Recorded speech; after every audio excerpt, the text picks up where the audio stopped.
మీ అందరికీ తెలిసిన విషయమే, అమ్మ నాకు 11 సంవత్సరాల వయసులోనే చనిపోయారు. ఆ తర్వాత నాన్నగారు షీనమ్మ పుట్టిన 1 సంవత్సరంన్నరకే ఆయన కూడా క్రీస్తులో నిద్రించారు. చిన్న వయసులో అమ్మ చనిపోయింది కాబట్టి అమ్మ ప్రేమ, నాన్న ప్రేమ అన్నీ కలిపి నాన్న పెంచారు. సో నాన్నతో ఎక్కువ అనుబంధం ముడిపడిపోయింది నాకు. ఆయన చనిపోయినప్పుడు తట్టుకోలేకపోయాను. హృదయం తల్లడిల్లిపోయింది, హృదయ వేదన అధికమైపోయింది. అది వర్ణనాతీతం అన్నమాట. ఆయనతో నాకున్న సంబంధం అంత గొప్పది. ఆ మనోదుఃఖంలో నేనున్నప్పుడు పరిశుద్ధాత్మ దేవుడు బలముగా నన్ను ఆవరించాడు. హల్లెలూయా.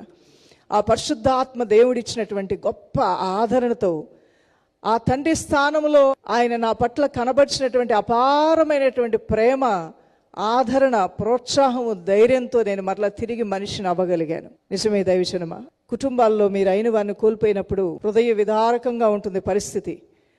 నేను నమ్ముచున్నాను ఆ సమయంలో ఒక వాక్కు ద్వారానో, ఒక పాట ద్వారానో, ఒక ప్రార్థన ద్వారానో, ఒక మాట ద్వారానో నీతో సంభాషించడానికి, నిన్ను ఆదరించడానికి, నిన్ను బలపరచడానికి, నీ కన్నీరు తుడవటానికి, నేనున్నానని చెప్పటానికి ఆత్మ దేవుడు ఆయన నీ యొద్దకు అత్యంత సమీపంగా ప్రతి పరిస్థితిని, ప్రతి సందర్భాన్ని వాడుకుంటూ ఆయన నీలోనికి చొచ్చుకొని వచ్చేస్తాడు. దేవునికి స్తోత్రం.